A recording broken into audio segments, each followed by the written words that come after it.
शैतान का अर्श। बिस्मिल्लाहिर्रहमानिर्रहीम। अस्सलामुअलैकुम। प्यारे दोस्तों, ये दुनिया जब बनी थी तब से लेकर आज तक इंसान के साथ उसका एक दुश्मन चिपका हुआ है। ऐसा दुश्मन जो न थकता है न सोता है, हर वक्त सिर्फ एक ही काम में लगा रहता है कि किस तरह इंसान को तबाह करे। जी हाँ, हम बात कर रहे हैं बदबख्त शैतान की।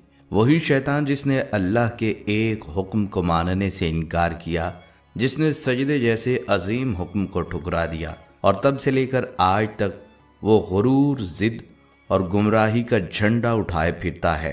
ये ऐसा दुश्मन है जो ना सिर्फ इंसानों को गुनाहों में धकेलता है, बल्कि खुद को बादशाह समझकर अपना एक अर्श बनाकर बैठा हुआ है, जहां से वो अपनी शैतानी हुकूमत चलाता है।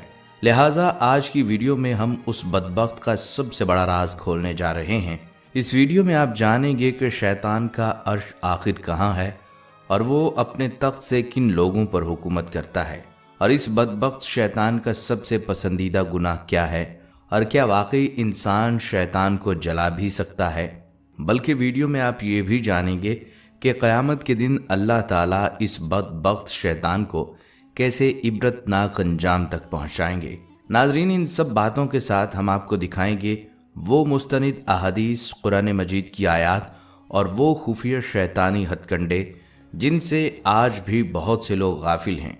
तो वीडियो को आखिर तक ज़रूर देखें, क्योंकि ये कोई आम मालूमाती वीडियो नहीं, बल्कि शैतान की सल्तनत के दरवाजे खोलने वाली मुकम्मल रिपोर्ट है।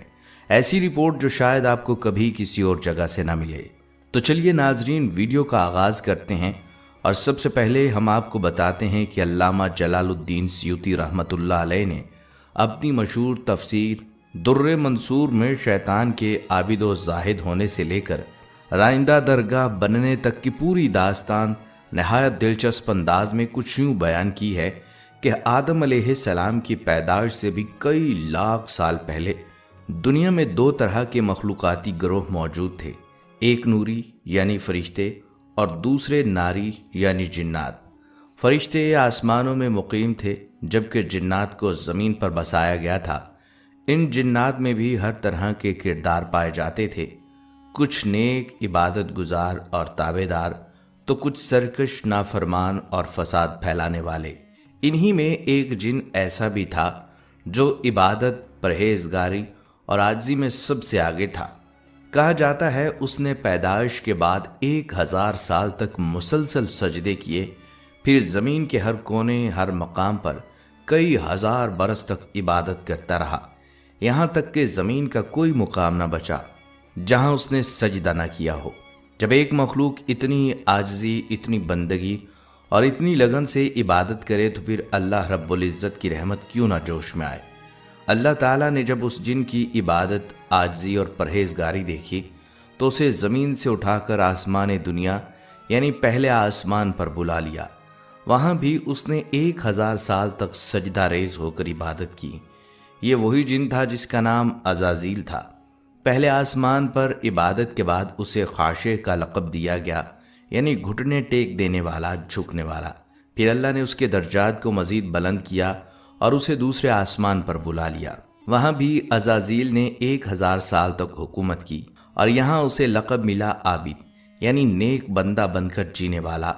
इस इबादत का सीला मिला तो उसे तीसरे आसमान पर बुलाया गया, जहाँ उसने फिर 1000 साल तक सजदे किए। यहाँ उसे कहा गया सालेह, यानी नेक और पाकीज़ा। फिर उसको 5वें आसमान पर बुला लिया गया, जहाँ उसने 1000 साल इबादत की तो अल्लाह ने उसे तकी का लक़ब दिया, यानी परहेजगार। और यूँ इबादत दर इबादत, सजदा दर सजदा वो अपने दर्जात बुलंद करता 6ठे आसमान पर पहुँचा, जहाँ उसे लक़ब मिला खाजिन, यानी अमानतदार, अल्लाह की रज़ा का रखवाला। फिर वो 7वें आसमान पर जा पहुँचा, जहाँ 1000 साल तक वो सजदे में गिरा रहा, रब के आगे झुका रहा। यहाँ उसे अज़ाज़ील कहा गया और यहाँ से अर्श मौला तक उसे बुला लिया गया। वहाँ अल्लाह के अर्श के करीब अज़ाज़ील ने 6000 साल तक मुसलसल सजदा किया, इबादत की और झुकता रहा। और फिर एक दिन उसने अल्लाह से अर्ज़ की, या अल्लाह, अपने फ़ज़लो करम से मुझे लौहे महफूज तक बुला ले, ताकि मैं तेरी कुदरत का मज़ीद मुशाहिदा कर सकूं اور زیادہ تیری عبادت کر سکوں۔ اللہ رب العزت نے اس کی عاجزانہ درخواست قبول کی اور اپنے مقرب فرشتے حضرت اسرافیل علیہ السلام کو حکم دیا کہ عزازیل کو لوح محفوظ تک پہنچایا جائے۔ عزازیل جب لوح محفوظ پر پہنچا تو وہاں بھی عبادت میں مگن رہتا، گردش کرتا، جھکتا اور ہر لمحہ اللہ کی بڑائی بیان کرتا۔ لیکن ایک دن اسی لوح محفوظ پر اس کی نظر ایک نوشتے پر پڑی، ایک ایسا جملہ جو اس کے دل کو ہلا کر رکھ دیتا ہے۔ لکھا تھا، ایک بندہ 6 لاکھ سال تک اللہ کی عبادت کرے گا، مگر جب ایک سجدے کا وقت آئے گا وہ انکار کر دے گا، اس کی ساری عبادت مٹا دی جائے گی اور اس کا نام ہوگا ابلیس، مردود، مہر جرم کے ساتھ۔ یہ پڑھتے ہی عزازیل کا دل کانپ اٹھا اور وہیں کھڑا ہو کر 6 لاکھ سال تک روتا رہا۔ جی ہاں، 6 لاکھ سال وہ صرف روتا رہا، لرزتا رہا اور اس نوشتے کو تکتا رہا۔ اسی لمحے اللہ نے اس سے پوچھا، اے عزازیل بتا، جو میرا حکم نہ مانے، میری عبادت سے منہ موڑے تو اس کی سزا کیا ہونی چاہیے؟ عزازیل نے فوراً جواب دیا، اے میرے اللہ، جو تیرا حکم نہ مانے وہ تیری لعنت کا حقدار ہے۔ اللہ تعالیٰ نے فرمایا، اے عزازیل اسے لکھ لے۔ حضرت عبداللہ بن عباس رضی اللہ تعالیٰ عنہ کی روایت کے مطابق یہ سارا واقعہ عزازیل کے مردود ہونے سے تقریباً 12,000 سال پہلے کا ہے۔ جب اس نے لوح محفوظ پر وہ جملہ پڑھا تو اس کا دل دہل گیا اور اس نے کہا، خدا کی لعنت ہو اس پر جو اپنے رب کی اطاعت نہ کرے۔ اس واقعے کے بعد اللہ نے عزازیل کو جنت کا خزانچی مقرر فرمایا، وہاں اس نے 4,000 سال تک اپنی ذمہ داری نبھائی۔ ان دنوں میں عزازیل صرف خزانچی نہیں تھا، بلکہ اس نے جنت میں درس و تدریس کا سلسلہ شروع کیا، اور سننے والے کون تھے؟ جبرائیل، میکائیل، اسرافیل اور عزرائیل علیہ السلام جیسے مقرب فرشتے، وہ بھی عزازیل کے درس میں شریک ہوتے۔ پھر ایک رات ایسا ہوا کہ فرشتوں کی نظر بھی لوح محفوظ پر جا پڑی، اور جب انہوں نے وہی نوشتہ پڑھا تو ان کے جسم لرزنے لگے، وہ رونے لگے، اپنے سر پیٹنے لگے۔ عزازیل نے پوچھا، آج تم سب کیوں اتنے پریشان ہو؟ فرشتوں نے وہی نوشتہ پڑھ کر سنایا اور کہا کہ لوح محفوظ میں لکھا ہے، ہم میں سے ایک معزول اور مردود ہوگا۔ یہ وہ لمحہ تھا جب آسمان کانپنے لگا اور زمین پر بھی جنات نے سرکشی اختیار کر لی تھی۔ انہوں نے اللہ کی نافرمانی شروع کر دی اور زمین پر فساد، ظلم اور تباہی پھیلانے لگے۔ اس پر عزازیل نے اللہ سے اجازت مانگی کہ وہ زمین پر جا کر اس فساد کو روکے اور نافرمانوں کے خلاف جہاد کرے۔ اللہ نے عزازیل کو 4,000 فرشتوں کا سپہ سالار بنایا اور زمین پر بھیج دیا۔ عزازیل نے زمین پر آ کر سرکش جنات سے زبردست جنگ کی، کئی قتل کیے، کئی کو کاف میں قید کر دیے گئے اور زمین کو فساد سے پاک کر دیا گیا۔ جب عزازیل اپنا مشن مکمل کر کے واپس لوٹا تو اس نے آسمانوں پر ایک نیا منظر دیکھا۔ وہ مٹی جو زمین سے لائی گئی تھی اب اللہ کے حکم سے ایک پتلے میں تبدیل ہو رہی تھی۔ عزازیل نے حیرت سے پوچھا، یہ کیا ہے؟ فرشتوں نے جواب دیا، یہ مٹی اللہ نے زمین سے منگوائی ہے اور اسی سے وہ اپنا خلیفہ پیدا کرے گا۔ یہ سن کر عزازیل کے دل میں پہلی بار تکبر اور حسد کی چنگاری بھڑکی۔ وہ کہنے لگا، اگر اسے میرا تابعدار بنایا گیا تو میں اسے برباد کر دوں گا، اور اگر مجھے اس کی تابعداری کا حکم دیا گیا تو میں ہرگز اس کے آگے نہیں جھکوں گا۔ جب اللہ رب العزت نے آدم علیہ السلام کا پتلا مکمل کر لیا اور اس میں روح پھونکی تو پھر اللہ تعالیٰ نے انہیں علم الاسماء یعنی تمام چیزوں کے ناموں کا علم عطا فرمایا، اور پھر اللہ نے فرشتوں سے فرمایا، یہ ہے میرا نائب جسے میں زمین پر بھیجنے والا ہوں۔ فرشتے حیرت سے بولے، یا اللہ، تو زمین پر ایک ایسی مخلوق کو خلیفہ بنائے گا جو وہاں فساد کرے گی اور خون بہائے گی؟ اللہ تعالیٰ نے فرمایا، میں وہ جانتا ہوں جو تم نہیں جانتے۔ پھر اللہ نے فرشتوں سے پوچھا، اگر تم سچے ہو تو ان چیزوں کے نام بتاؤ۔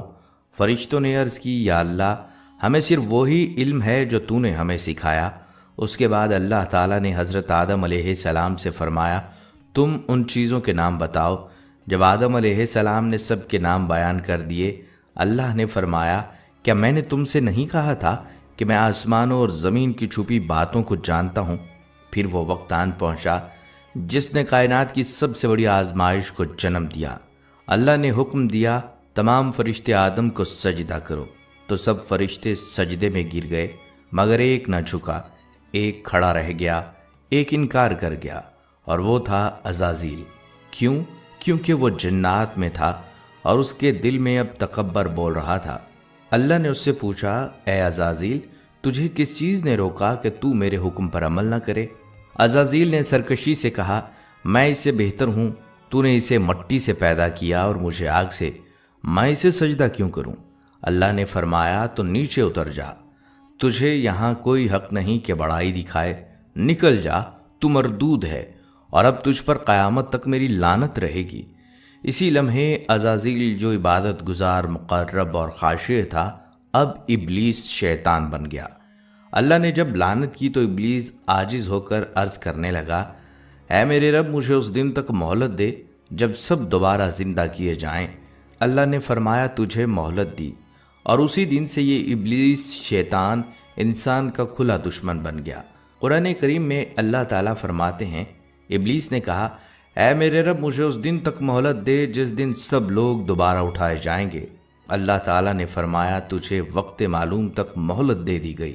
लेकिन शैतान ने उस मोहलत को इबादत या तौबा के लिए नहीं मांगा, बल्कि इंतकाम के लिए, गुमराही के लिए और इंसान को बर्बाद करने के लिए मांगा।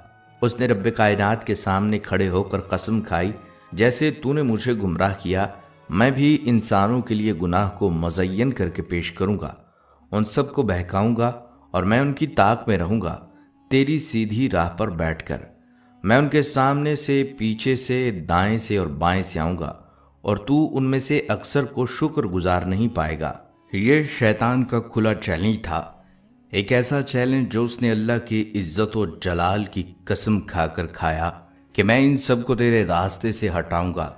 इसलिए शैतान आम इंसानों से बढ़कर अंबिया के दुश्मन हैं, क्योंकि अंबिया कराम वो रुकावट हैं जो शैतान के इस वादे को टूटने नहीं देते। लेकिन याद रखें, शैतान चाहे जितना खतरनाक हो, उसका इख्तियार सिर्फ वसवसे डालने तक महदूद है। वो हमें बुरा कहने नहीं आता, बल्कि हमारे अंदर की कमज़ोरियों को हमारे ही खिलाफ इस्तेमाल करता है। वो हमारे नफ्स, ख्वाहिशात, कमज़ोर इरादे और नफ्सियाती कमज़ोरियों को हथियार बनाकर हमें गुमराह करता है। अगर हम इन कमज़ोरियों को पहचान लें तो शैतान के हथकंडों को भी समझना आसान हो जाता है। नाजरीन, एक बहुत अहम, चौंका देने वाला और ख़तरनाक इंकशाफ सुने। रसूलुल्लाह सल्लल्लाहु अलैहि वसल्लम ने फरमाया, इब्लीस अपना तख्त पानी पर रखता है, फिर वो अपना लश्कर रवाना करता है और उसके नज़दीक सबसे ज़्यादा करीबी वो होता है जो फितना डालने में सबसे आगे हो। ये कोई दो मालाई किस्सा नहीं, ये हकीकत है। इब्लीस के लिए सबसे बड़ा काम क्या है? चोरी, जिना, शराब? नहीं, सबसे बड़ा कारनामा वो है जो मियाँ बीवी के दरमियान जुदाई डाल दे। हदीस में आता है, उसका एक चेला आकर कहता है, मैंने फलां को चोरी पर आमादा किया। इब्लीस कहता है, ये कोई ख़ास बात नहीं। दूसरा आता है और कहता है, मैंने फलां मर्द और उसकी बीवी के दरमियान तलाक करवा दी। तो इब्लीस खुश होकर उसे अपने करीब कर लेता है, उसे गले लगा लेता है और कहता है, बस यही मेरा बंदा है। क्यों? क्योंकि शैतान जानता है कि ख़ानदान तोड़ना सिर्फ दो अफराद को नहीं, बल्कि नस्लों को बर्बाद कर देता है। इसीलिए अल्लाह के रसूल सल्लल्लाहु अलैहि वसल्लम ने फरमाया, जो किसी खादिम को उसके मालिक के ख़िलाफ़ या किसी औरत को उसके शोहर के ख़िलाफ़ उकसाता है, वो हम में से नहीं, यानी वो मुसलमान नहीं। नाजरीन, ये बात आज के माशरे में इतनी आम हो चुकी है कि लोग दूसरों की बीवियों पर नज़र रखते हैं, उनके दिलों में शोहर के ख़िलाफ़ जहर घोलते हैं, ख्वाबों के झूठे वादे करके उन्हें तलाक की तरफ धकेलते हैं। यही नहीं, बाज़ औरतें खुद भी ऐसी बातों में आ जाती हैं और ताल्लुकात ऐसे मोड़ पर पहुंच जाते हैं जहां वो अपने शोहर के कत्ल तक की बात करने लगती हैं। ऐसा क्यों होता है? क्योंकि हम नहीं जानते कि यही अमल शैतान को सबसे ज़्यादा पसंद है। ये काम वो काम है जिस पर शैतान अपने चेले को गले लगा लेता है। ये सिर्फ गुनाह नहीं, ये शैतानी ताज हासिल करने का रास्ता है, और जो ये करे वो समझ ले कि वो शैतान के मंसूबे को कामयाब कर रहा है। नाजरीन, ये जानना हमारे लिए बहुत ज़रूरी है कि आखिर दुनिया में इस शैतान को कैसे जलाया जाए। जी हाँ, इसी शैतान को जो रोज़ व शब हमारे पीछे लगा रहता है, वसवसे डालता है, गुनाहों पर उकसाता है और बर्बादी की राहें दिखाता है। तो आइए यहाँ हज़रत सैयदना अब्दुल कादिर जिलानी रहमतुल्लाह अलैह का एक ईमान झंझोड़ देने वाला वाक़या सुनते हैं। आप फरमाते हैं, जब मैं उन दिनों जंगलों में रहता था तो शयातीन खौफनाक शक्लों में मुख्तलिफ हथियारों से लेस होकर फ़ौज दर फ़ौज मुझ पर हमला करते, लेकिन मैं अल्लाह की मदद से उनके पीछे दौड़ता तो वो मुंतशिर हो जाते। कभी शैतान अकेला आता, मुझे डराता, धमकियां देता और मैं उसको ज़ोरदार तमाचा मारता और फिर ला हौला वला कुव्वता इल्ला बिल्लाहिल अलिय्यिल अज़ीम पढ़ता तो वो जल जाता। अब यहाँ पैगाम क्या है? यही कि ला हौला वला कुव्वता इल्ला बिल्लाह पढ़ना शैतान को जलाने का बेहतरीन नुस्खा है। जब वसवसे बढ़ जाएं, दिल बेचैन हो जाए, बुरे ख्यालात आना शुरू हों तो फ़ौरन ये कलिमात पढ़ें, इंशाअल्लाह शैतान जल कर भाग जाएगा। लेकिन नाजरीन, ये सिर्फ़ एक मरहला है। अगर आपको लगे कि घर में बेबरकती, आवाज़ें ऊंची होने लगी हैं, बात बात पर गुस्सा, ज़िद, नफ़रत बढ़ गई है, तो समझ जाइए कि उस बदबख्त ने घर में डेरे डाल लिए हैं। तो अब सवाल ये है कि उसे घर से कैसे निकाला जाए। अल्लाह के रसूल सल्लल्लाहु अलैहि वसल्लम ने इसका भी इलाज बता दिया है। आप सल्लल्लाहु अलैहि वसल्लम ने फरमाया, हर चीज़ की एक चोटी होती है। कुरान मजीद की चोटी सूरतुल बकरा है और जहाँ सूरतुल बकरा की तिलावत हो वहाँ से शैतान भाग जाता है। तो नाजरीन, अपने घरों में रोज़ाना सूरतुल बकरा की तिलावत कीजिए, चाहे थोड़ी थोड़ी कर लें, लेकिन मुसलसल कीजिए, क्योंकि सूरतुल बकरा शैतान के लिए ऐसी आग है जो उसे वहाँ रुकने नहीं देती। मज़ीद हदीस में आता है, जब कोई शख्स घर में दाखिल होते वक्त, खाने के वक्त अल्लाह का नाम लेता है तो शैतान कहता है, यहाँ हमारे लिए रहाइश ना है और ना ही खाना। लेकिन बंदा अगर अल्लाह का नाम लेना भूल हो जाए तो शैतान खुश होकर कहता है, ये तो अपने घर भी ले आया और खाना भी। यही वजह है कि रसूलुल्लाह सल्लल्लाहु अलैहि वसल्लम ने फरमाया, बंदा जाग रहा हो या सो रहा हो, खा रहा हो या पी रहा हो, शैतान हमेशा उसकी घात में लगा रहता है। लेकिन हमारा हथियार है ज़िक्र इलाही, सूरतुल बकरा और कलिमा ला हौला वला कुव्वता। ये अल्फाज सिर्फ ज़ुबान पर नहीं बल्कि दिल से निकालें तो शैतान की सल्तनत लरज़ उठेगी। तो नाजरीन, अगर आप चाहते हैं कि शैतान आपकी ज़िंदगी से, आपके घर से, आपके दिल से और आपके रिश्तों से जलकर भाग जाए, तो इन रूहानी हथियारों को पकड़ लें, क्योंकि यही है निजात का रास्ता। बल्कि ख़वातीनो हज़रात, यहाँ ये भी जानना ज़रूरी है कि शैतान का अंजाम आखिर क्या होगा। वो शैतान जिसने हज़रत आदम अलैहिस्सलाम और अम्मा हव्वा अलैहिस्सलाम को जन्नत से निकलवाया और ख़ुद अल्लाह ताला से क़यामत तक ज़िंदा रहने की मोहलत मांगी, ये भी एक तरह से उस बदबख्त का चैलेंज था कि मैं बाकी रहूँगा और आदम की औलाद को बहकाता रहूँगा। जब हज़रत आदम अलैहिस्सलाम ने यह मंज़र देखा तो दिल परेशान हो गया। वो अर्ज़ करते हैं, या अल्लाह, मेरी मौत तो मुकर्रर है, मगर मेरा दुश्मन इब्लीस तो क़यामत तक ज़िंदा रहेगा। अल्लाह ताला ने तसल्ली देते हुए फरमाया, ए आदम, तू मेरी रहमत के साथ जन्नत में चला जाएगा और वो मलऊन हमेशा के लिए दुनिया में ज़लील और रुसवा हो जाएगा। लेकिन हाँ, जब वक्त आएगा तो उसे भी मौत आएगी, और ऐसी मौत कि वो अज़ियत चखेगा जैसे बाकी मखलूक चखती है। नाजरीन, ये बात हज़रत काब अल-अहबार रज़ी अल्लाह तआला अन्हु ने बयान की और उनकी मजलिस में हज़रत अनहफ बिन कैस भी शरीक थे। लोगों ने जब ये सुना तो तजस्सुस बढ़ा और दरख्वास्त की, हज़रत हमें भी तो बताएं कि इस मरदूद इब्लीस की मौत का मंज़र कैसा होगा। हज़रत काब रज़ी अल्लाह तआला अन्हु ने पहले तो इनकार किया, लेकिन फिर जब हद से ज़्यादा इसरार बढ़ा तो आपने लर्जा देने वाला मंज़र बयान करना शुरू किया।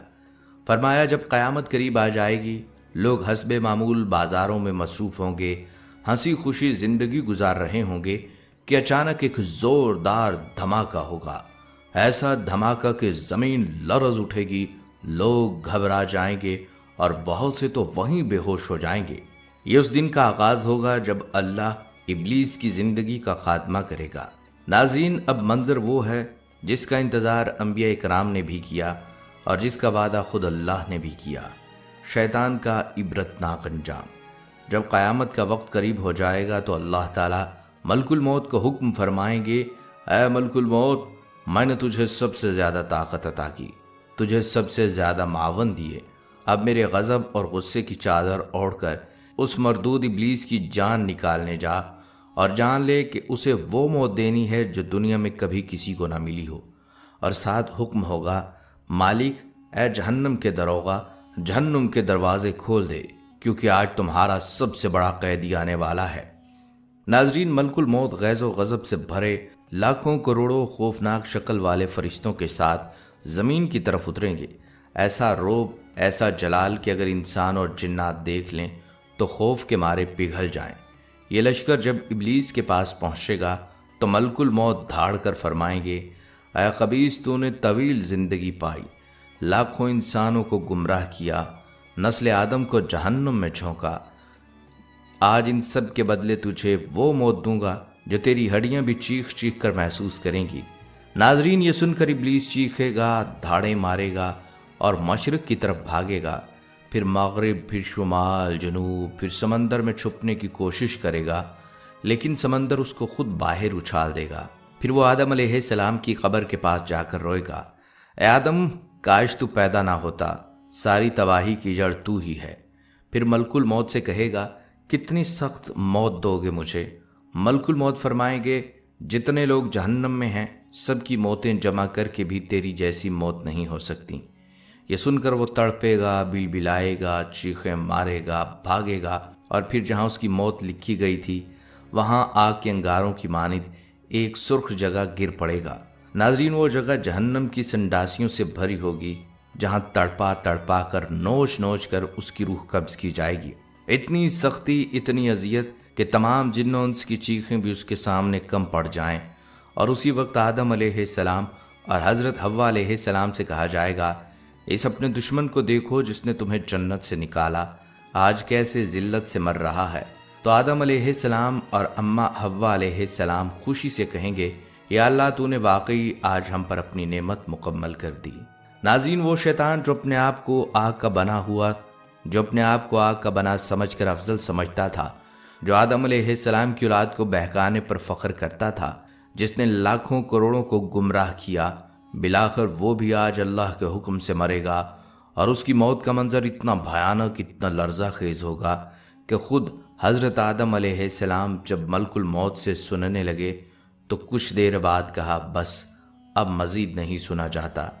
یہ وہی ابلیس ہوگا جس کا تخت پانی پر تھا، جو فتنہ ڈالنے لوگوں کو اپنی گود میں بٹھاتا تھا، لیکن قیامت کے قریب اس کا تخت ڈوب جائے گا، اس کا غرور پاش پاش ہوگا، اور اس کی آخری چیخ بھی دنیا کے ماتھے پر ایک عبرت لکھ جائے گی۔ تو ناظرین، یہی ہے شیطان کا انجام، اور یہی ہے انجام اس عرش، اور یہی ہے انجام ہر اس شخص کا جو اللہ کے سامنے اکڑ جائے۔ دعا کیجئے اللہ رب العالمین ہم سب کو شیطانی چالوں سے محفوظ فرمائے، ہمیں ان اعمال سے بچائے جو اس بدبخت ابلیس کو خوش کرتے ہیں۔ یا اللہ، ہمیں ہمیشہ اپنے راستے پر قائم رکھ، ہمیں شیطان کے دھوکے سے بچا، اور ہمیں نیکوکاروں کی صف میں شامل فرما کر قیامت کے دن جنت الفردوس کا مقیم بنا دے۔ آمین یا رب العالمین۔ پیارے ناظرین، اگر آپ کو آج کی ویڈیو نے کوئی ایک بات بھی سکھائی ہے تو اسے دوسروں کے ساتھ ضرور شیئر کیجیے گا۔ یاد رکھیں، کسی ایک کو شیطانی فریب سے بچانا صدقات جاریہ سے کم نہیں۔ اور ہاں، اگلی ویڈیو میں ہم آپ کو بتائیں گے شیطان کے وہ 5 خفیہ ہتھ کنڈے جو آج وہ ہر مسلمان پر آزما رہا ہے۔ آپ ان سے کیسے بچ سکتے ہیں، یہ جاننے کے لیے اس چینل کو سبسکرائب کریں اور بیل کے بٹن کو دبا دیں۔ اگلی ویڈیو تک کے لیے اجازت دیجیے۔ اللہ حافظ۔